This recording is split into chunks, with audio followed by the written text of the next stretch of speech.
Hey guys, it's Ashley with Motivational Momming. Just checking in today to talk to you a little bit about stay-at-home mom life.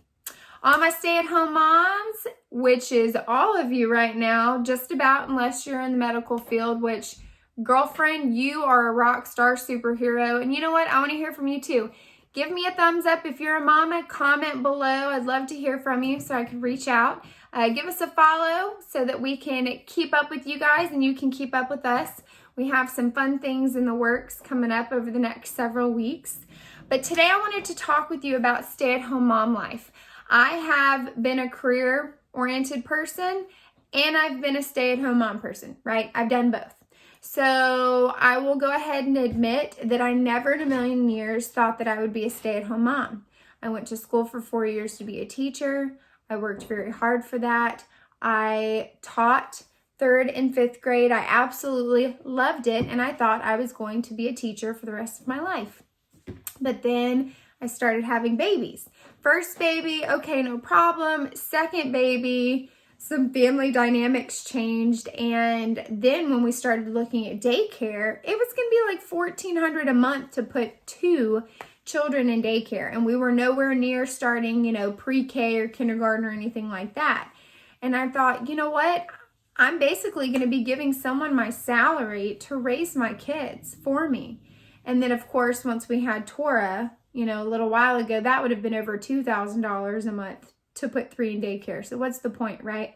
So I started staying home, and it's been 2 years ago in February, which time just flew like that. And it has been the wildest ride of my life. As most of you know, there's no showering alone, making the bed alone, getting dressed alone, eating alone, driving alone. None of that exists, right? That's all out the window. That's hard at first, okay? When you're an extrovert and you like being around people and you enjoy a conversation and getting dressed and going to work and doing different things every day, and then you take that person and you're staying home, you're not going places, you have no reason to really get dressed up, and you're changing diapers and you're making food and you're doing the same thing, cleaning house every single day. You can find yourself in a bit of a rut. And I did. The first year staying home was one of the darkest times for me. And let me clarify, I loved the time with my kids, okay? Don't get me wrong. I was very grateful for that.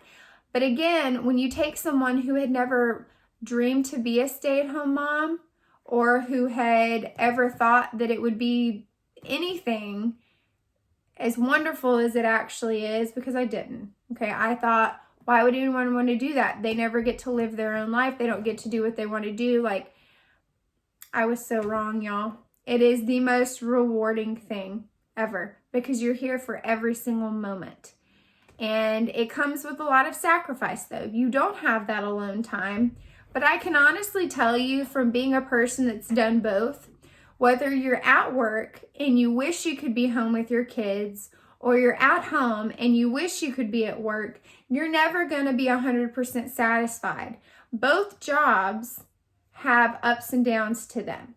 I know when you're a working person, you just wish more than anything you could just throw it all out the window and just go home and be with your babies. And then when you're home, you just wish you could run away some days and just keep on driving, right? Because it's hard.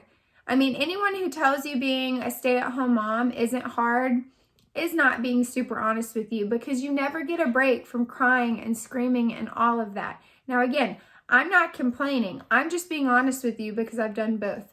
But I decided to embrace the season I was in. So instead of continuing to get more and more depressed, I decided to join a women's group at church. They have all kinds of play dates.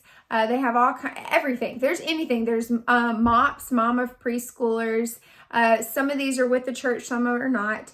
But there's all kinds of organizations and things that you can do with your children to meet other moms and other kids so that you don't just sit in your house. Because ladies, let me tell you what, that is the worst thing that you can do for yourself, okay? And when I say you're more than just a mom, I don't want you to take offense to that, because being a mom is a superpower and it's awesome. I'm a mom of 3, I know. What I mean by that is you are still your own person, okay? Your identity isn't or shouldn't just be mom, right? You were a spectacular woman before you had kids. That's still something that counts, okay? So you need to still tap into that. Look what I'm doing now. I never thought in a million years that I would be building a brand, starting a business, teaching myself web design, marketing, and all of that. Mind you, with a 7-month-old, a 2.5-year-old, and a 4-year-old, but here I am doing it, okay? I'm going after my dream. Most hectic, crazy time I could ever do it, but if not now, when, right? There's always gonna be an excuse. There's always gonna be something that you tell yourself to not do it, but I say go for it, especially while you're staying home. Getting up each day now, I have goals. I write out on a sheet of paper what I want to accomplish for the day and for the week.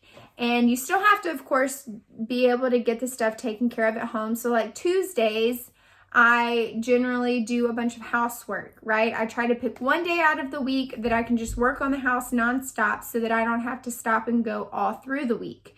And you'll find your own routine and what works best. But now that I have this routine down, it's like I'm getting up and I'm doing a job every single day that's more than just wiping butts, listening to crying, all of that. Now, we have our set play time and our set learning time, and I absolutely love that because the teacher and mama and me just thrives off of that. I enjoy playing with my babies and reading to them and just watching them grow, right? That's such a blessing. But then once we've done that, or once they're down for a nap, like right now, I hop on here and make a video. I work on my content. I try to work on my website to get this blog going. And it's so amazing, ladies. It is so amazing because I have something for me. You know, it's more than just, I'm going to pick up a book and read it and set it down. I'm like doing something again for me, right? This has nothing to do with my husband, even though he helps me and he's fantastic with it, with pictures and different things like that. I'm learning again, okay? Again, the teacher in me. I'm accomplishing short-term goals and I'm working towards long-term goals. And my children see me doing that. I have a better attitude. I'm happier. My husband's noticed a positive change. I'm able to give more to my children because I feel like my cup is being filled too, right? I'm not just being completely drained anymore. So I just wanted to encourage you, right? If there's something that you've been thinking about doing, if there's, no matter if it's taking classes online, going to school at night, taking a hobby and making it a small business, learning anything, ladies, you gotta go for it, right? I promise you, it's really now or never. You're always going to think of a reason not to do it. And mama, you can do it. You have a baby, you're staying home, you're working, vice versa. You're keeping a house going. So you could definitely handle this. And it would be for you and it would fill your cup. So I just want to encourage you to do that and have a blessed rest of your day.